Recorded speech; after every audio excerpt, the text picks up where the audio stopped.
With bows pointing towards Martinique, the IMOCA fleet, led by 4 people, begins the final miles towards the bay of Fort-de-France. 400 miles to go. We're almost at the finish. It's still bombing along. Charal is right behind us. In fact, quite a few boats have their competitors in the rearview mirror. There's the Devenir boats. They're right there. They're going fast. But for others, it's different. Here's some company. Since we accelerated, no one's following us anymore. Even the dolphins can't follow us anymore. The final outcome will be known tonight, but for the moment, Thomas Rouillon and Morgan Legravier are in a good position for a second consecutive title. But in this game, nothing's certain until they cross the finish line. In the Class 40s, after a difficult phase, the northern group is still behind the more southerly boats. But although they were 160 miles behind at one point, they are now sailing faster. We've got over 30 knots of wind and using the spinnaker. We're doing 20 knots. It's quite stressful. You feel small when there are 30 knots of wind in a sea like this. Going fast isn't easy. As they wait to find out which route will win, the crews pore over the weather data. We haven't sailed well since yesterday. We've made some strange tacks. The weather didn't match the data, so we wanted to try something different, none of which worked. But we're doing the sums now, and we haven't actually lost too much ground. At 1700, Ambrogio Beccaria and Nicolas Andrieu were still leading the fleet, closely followed by Alberto Bona and Pablo Santurde.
Coucou tout le monde, un petit coucou du soir à bord de l'Oxal en Provence. On est vendredi 19h08, c'est bien ça, et on est à moins de 1000 milles de l'arrivée, enfin pas tout à fait de l'arrivée, mais du petit tournant, du petit virage pour aller vers la ligne d'arrivée dans le sud de la Martinique. Donc c'est sympa, ça veut dire qu'on est proche du but. Dans les points positifs de la journée, c'est qu'on a bien avancé. On n'a pas de problème particulier à déplorer. Dans les points moins fun, on n'est pas sûr de notre réparation de Jacques qu'on a faite hier. Elle commence à présenter des petits signes de faiblesse. Et donc on sait pas trop. On tergiverse beaucoup à bord, savoir si on change de voile pour une voile moins bien, si on retente une réparation. Et là, dans le doute, on procrastine. Donc on est peut-être en train de prendre notre décision tout seul, de ne rien faire. Je vous montre un peu les images de dehors, c'est joli. Vous avez le droit à un petit planté en direct, ça vous donne un petit aperçu. Après, avec cette vue, je trouve que tout est un peu aplati, on se rend pas bien compte, mais c'est joli quand même. Il est trop beau le bateau. Voilà, et à chaque fois, je sais pas trop quoi faire de cette vue-là, mais c'est vrai qu'on voit l'eau aussi sur le plafond. Et je suis en train de préparer enfin un plat froid, un petit taboulé pour mon dîner. Jusqu'à présent, on s'est coltiné des currys, des trucs en sauce et tout. À midi, on était tous les deux trempés de sueur, en train de les manger. Donc là, je passe à la l'artillerie froide. Voilà, voilou. Un petit tour de chaque côté, encore un peu plus d'eau. Et puis voilà. En voilà un beau bateau. Je vous embrasse. À très vite. Plus que 950 000 avant l'arrivée. On tient le bon bout. On a préféré être plus devant, mais on est content d'être pas plus derrière.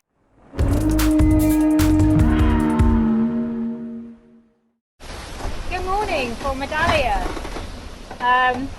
Finally feels a bit like the Caribbean out here now. We've got 1,000 miles to go. We found the wind we weren't looking for in the west, and mostly today I shall be trying to keep the boat going at over 20 knots while managing the nosedive. Oh, it's a bit of a rough ride. I did a full commando roll across the cabin earlier on when we nosedived while holding a bag of porridge. Didn't spill a drop. I think I'm getting used to this. We're not doing so well. Our strategy I think was great, but it very much relied on us sailing fast all the time, and we've had a few issues. It's been a rough 18 hours. Ooh, that's a big one. So first of all, our primary tack line broke. Luckily, we were able to recover the sail without too much drama.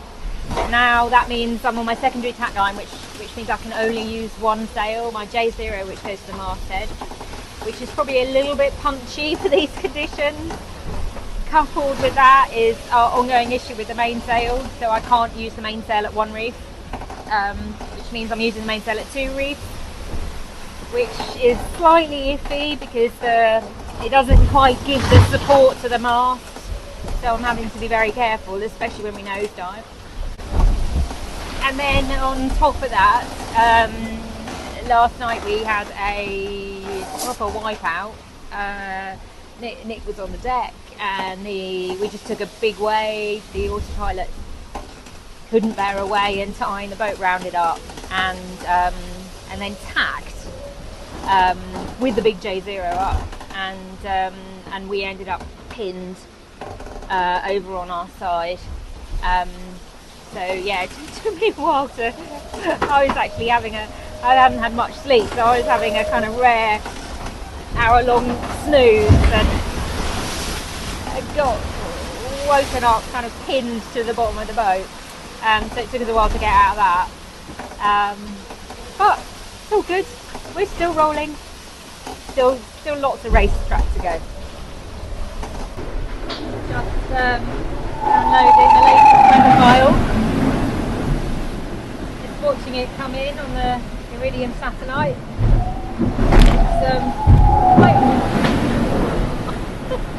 It's noisy down here. We're nosediving quite a lot, which is something we're hoping to address next year with our rig settings, but you're kind of going at like 30 miles an hour, and then all of a sudden the bow hits in and you go whoa, all the way over here. So you've got to make sure you're wedged in, kind of a little bit supple. You see Nick's feet over there. So his feet tucked up in the corner up there. I like to see the instruments, so I tend to put a bean bag somewhere around here, sleep on a bean bag. Bit of things I'm getting used to, things like cooking and doing anything. Got to hold on, got to plan things, and actually always wearing cowlies, and I always wear my boots as well, because it gives my ankles protection, and means my legs are protected. Especially when cooking, it can be quite a challenge. And trying to operate the computer is interesting too. So I've got one of these mice there. I just kind of roll the ball. I'd never be able to do it with a conventional mouse at all. It's all a learning curve though. One day I've got to be ready to do this for months on end. So better get the practice in now.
belle houle qui nous fait Jujus.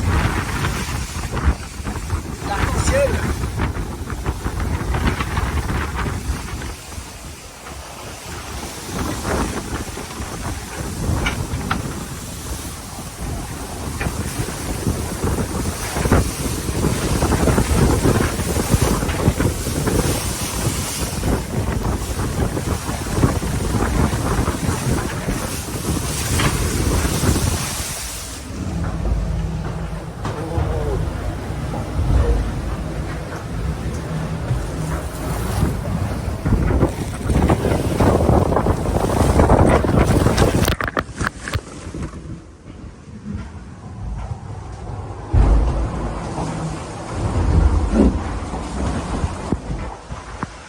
Outside the second last day, 453 miles to Martinique.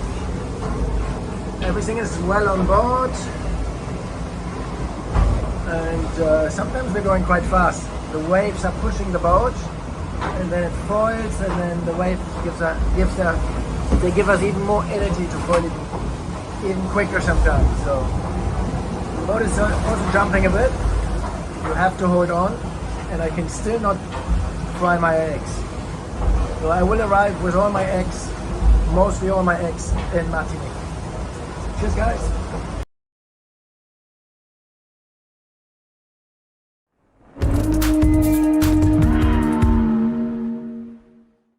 Et bonjour à tous. Bonjour à tous. Nous voilà en direct du classe 40 alternative sailing construction du melon. Pour la fin de son 12e jour de mer et le début du 13e jour. Tout va bien. On va dire que depuis 3 jours, c'est un peu la routine qui s'est installée à bord. Une quinzaine de nœuds, des surfs, du soleil. On passe un peu une partie de notre temps à sauver les poissons volants. Pour aller sauver plus ou moins. Il n'y a pas toujours 100% de réussite de ce côté-là. On essaye. Oula. Ah bah tiens justement. Ah. Il y en a un là.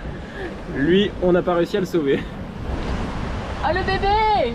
Bon bah il va quand même retourner à l'eau, hein, parce qu'on va dire que ça sent assez mauvais. Et là, bah écoutez, on a fait encore tourner des fichiers ce matin. On est sur une arrivée entre vendredi et samedi. On a 24 heures d'écart en fonction des fichiers. Donc voilà, encore 6-7 jours de mer. À profiter de ce beau soleil et de ces surfs. Il n'y a pas beaucoup de houle, mais un petit peu assez pour surfer. La vie est douce. Tout va bien.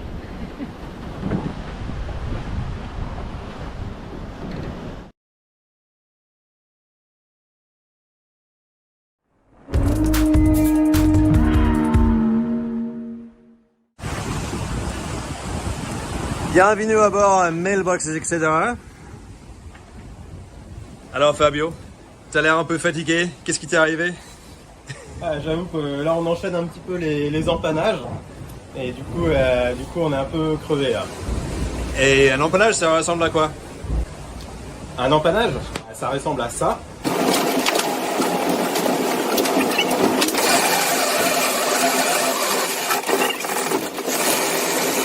Ah oui, dis donc, et la nuit aussi? Bah, évidemment, il n'y a pas de pause sur le bateau.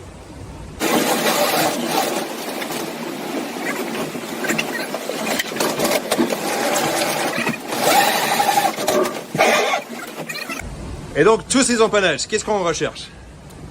Alors le but ultime, c'est d'essayer de trouver la route la plus courte et donc de jouer avec les oscillations du vent pour se rapprocher au plus vite de la Martinique. Mais ça c'est une partie de la stratégie. L'autre stratégie, c'est essayer de comprendre d'où vient le vent et de se positionner vers l'endroit où on pense qu'il y aura le plus de vent. Et du coup, il a plusieurs voiles à utiliser dans cette recherche de vent aussi. Exactement, les changements de voile, les empannages, ça fait beaucoup de manœuvres. Ouais, donc on vient de changer de les grands spi jusqu'au grand genac et finalement on n'a pas aimé et du coup on a repassé au grand spi. Donc ça fait les efforts.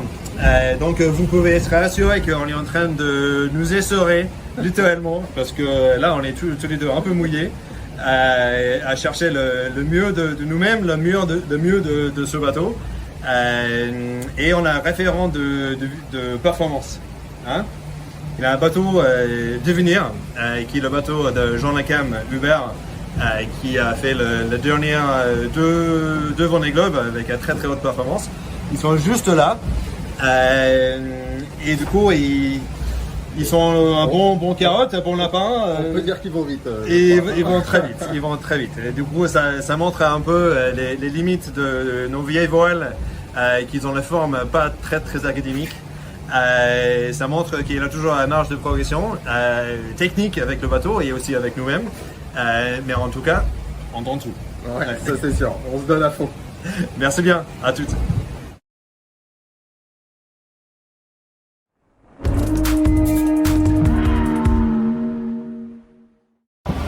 Alors, c'est quoi la situation, chef?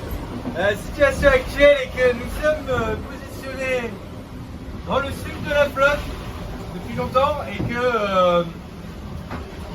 le nord a l'air de nous écraser, ce qui ne nous... comment dire voilà. Comment tu dis ça politiquement correct? Politiquement correct, ouais. Voilà, ça fait 2-3 jours déjà où on se fait à l'idée que c'est tendu. On assume notre option. Et il faut pas avoir de regrets. On tire dedans jusqu'au bout, on navigue propre. Et c'est sûr qu'ils ont fait un peu moins de mythes que nous quand même. Mais rien n'est joué. C'est sur la fin que les courses généralement se compliquent. Et là on arrive sur la fin. Donc faut espérer qu'on ait un peu de chance. Mais c'est pas facile. Bon bah voilà, un petit peu la soupe à la grimace en ce moment, mais bon, on va s'y faire et surtout on va barrer dans le temps pour essayer de rattraper le plus qu'on peut. Ciao.